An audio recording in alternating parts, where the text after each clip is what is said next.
Good morning. Happy day 16.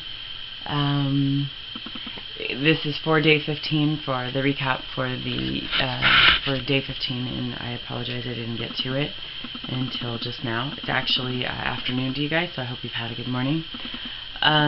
Real fast recap on my day yesterday. I took a day to share my day with these wonderful volunteers for the Westside German Shepherd Rescue, and to 35 rescued dogs or abandoned dogs. So any tasks that I had to do yesterday, I decided to forgive myself early, put them aside, realize I'd get to them today, and spend the time that I needed to in so many different ways yesterday. I am and you may or may not think this, guess this, know this, but I'm a nature girl. To a lot of people that I meet, they don't necessarily think that I am, but I am. I grew up that way. I can't imagine being any other way. Even though I never physically met my biological great-grandmother, she is 100% Cherokee Indian that lived on the reservation, and my closest biological tie seems to be with her, which is amazing. And I'm hoping in 2014 to make a trip to right on the border of New Mexico and Texas to go and find out more about her. So it's yesterday embodied everything what I want to do in reference to that connection that I have with her, as well as the massive connection with the animals and with everything, the trails, the trees, what's been there before us, what will be there after us, the uphill climb, the metaphors for the uphill climb, the what it means for these animals and what they've been through in their life, and how that hour and a half to 2 hours with this new human being can redevelop a whole new bond, and to hopefully allow these animals that have been harmed in some way to trust again.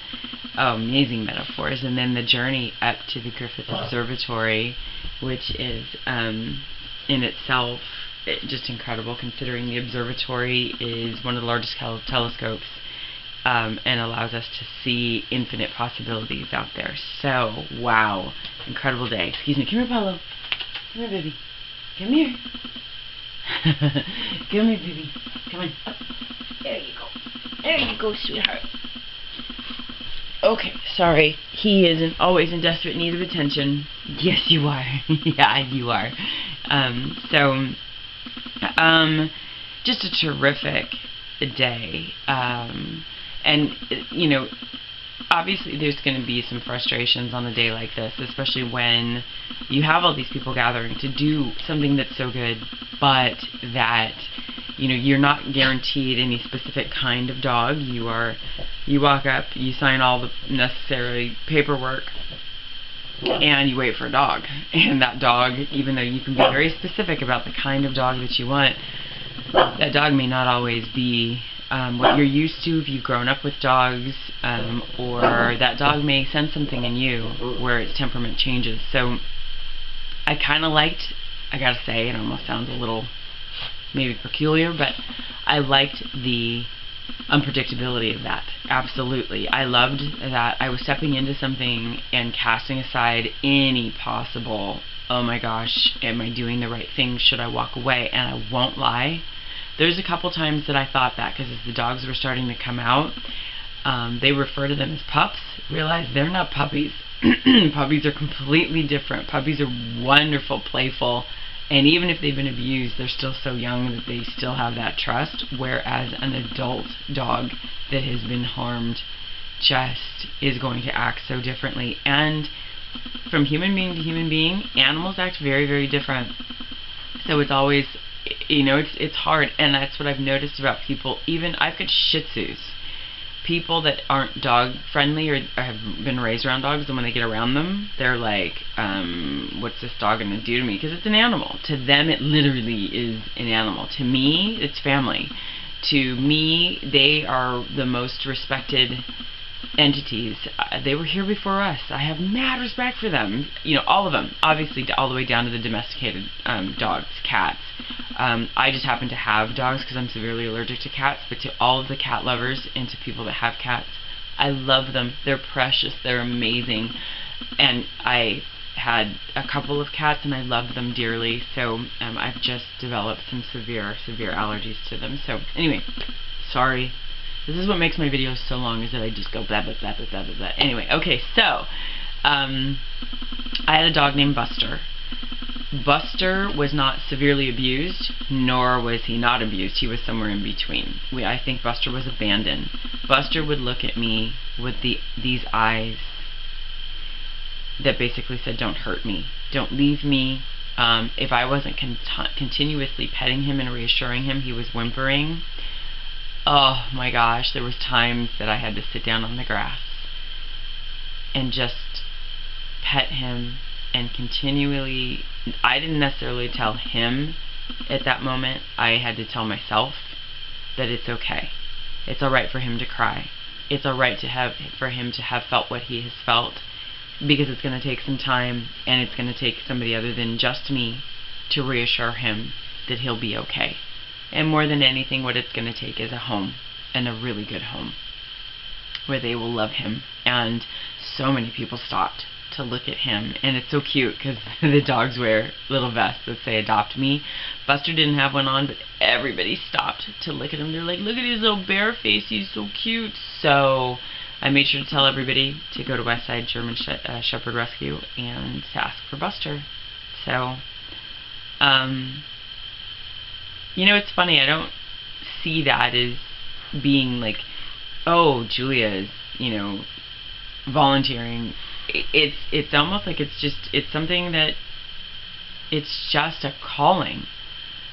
I love to give my time, because as much as, you know, when we all write down our lists and everything that we all do, and I haven't even shown you guys my list. I haven't even really gone into the multitude of things that go on. I feel I always have time to give to others. And, you know, others in, not only did I realize I should have been, you know, that doing that for those dogs and for the fellow human beings was so incredible to me. I mean, just giving it, that's the other part that's so great, is that when you give that time, you're not just fulfilling something for somebody else, you're really giving so much back to yourself. I used to say volunteering is selfish, because I always felt like, well, I'm getting the better end of this, you know, because you're giving your time. It's just incredible. Anyway, it was, everything was just firing like crazy. You know, the neurons were just going, it sounded like an arcade game in my head, and it was terrific. And I loved that I had to move every cell.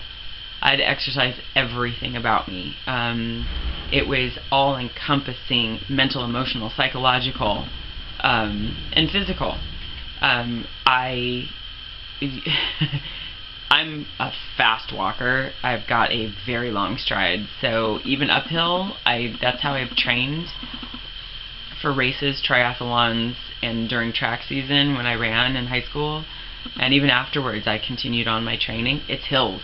Hills are fantastic, and so I've always done hills. And so for me to do this hike all uphill, I just passed.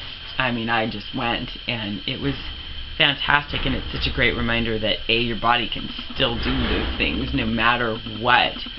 Gotta constantly tell your body it's okay to continue to do it. It's more than okay. You need to do this. You have to do this. It's part of that alive feeling. So that was incredible. Makes me actually wish I want to go do it again. It's about a 40-minute drive from here. Actually, that was on a Sunday. It's about an hour and a half today because of traffic. So we have hills. I live on a hill, so I have plenty of hills around here to go and do that. But to get up to the observatory, fantastic. If any of you guys ever come out here and you need a place to stay, you're more than welcome to always stay with me, but I'm not taking your asses to Disneyland. We are going to places like this. Sorry. So if you want to go to Disneyland, You can still stay with me. I just probably won't go with you. Because I would love to cook and, break bread with you guys and have a glass of wine or water for those that don't drink or whatever. But yeah, anyway, so sorry. See, there's another one of those. They used to call me Tangent Queen because I always just go off on all these tangents. All right, focus, Julia, focus. Okay, so the only other thing that I do apologize. I don't know if I've already said this, but I have severe allergies to dust and to dander, to dog hair. Didn't stop me, which I love about me, that I don't let certain things disable me. However, I usually have to deal with the repercussions afterwards, and boy did I. The headache was so bad it felt like my ears were bleeding. And I don't take medicine. I can't stand medicine. I don't even like to offer people medicine. But if they're in severe pain and anything herbal isn't going to cure it, then I usually like to help with something. But for me, it was all herbal teas, healing teas, and rest, just putting my head down and letting my eyes close. So to actually think about talking on a video just actually made it somewhat worse. And even I was so grateful. My niece had to work on a really intense Freudian paper last night, and I was okay to listen to her, but I was not okay to speak. So forgive me for not submitting this until today.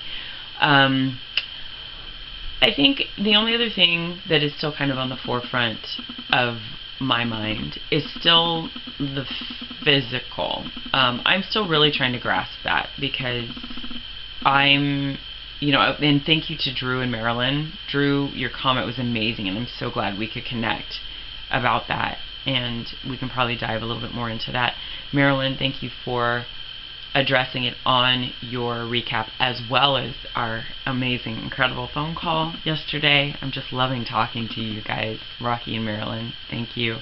And Kevin for checking in, you guys. Thank you. Anyway, I'm trying to understand the physical with the spiritual. That's when, and I've already said this, I said this in I think it was day 14, either morning of day 14 or evening, I can't remember which, but and I wanted to throw it out there because I really don't have the answer. I would say it's really a huge kind of a question mark. I have this looming question mark. Do I get it? Yeah, what I get is what Marilyn and I talked about, which is basically a person comes upon you. I don't immediately see, you may say, oh wow, that person's dressed nice. Like that person's shoes with some cool looking shoes, male or female. They dress nice, they look nice, there's something whoa about them, but that whoa is what's in here. It's not necessarily that they're so whoa. And I mean, think I've experienced that with each of you, even though I haven't seen you in person, obviously with the exception of one person, but that's what I experience with people. It's your love light. It's your divine light. It's all of that. But that's not the world. That's not, so much is based on society's not only perception, but need. Society's need to fulfill this. You have to be physically this or that, instead of just acceptance and realizing that every being is beautiful. Ugly is a characteristic. Ugly is within. Ugly is not out here. There's a movie that I will never, ever, I cannot get through it. Ever. I'm going to try. But I have tried at different moments in my life. And I can't make it through because I cry so hard I can't even hear the words. And it's the movie The Elephant Man. See? Tears. Remarkable movie, and all I want to do is jump through the screen and give this man a big hug and a big kiss on the cheek, because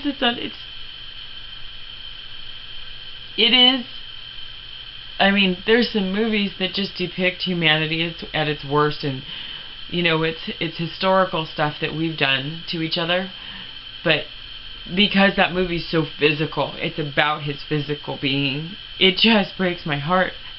Whoa! It breaks my heart so badly, because you can't help what you're born with. You can enhance it. You can take care of it, which is what you're supposed to do.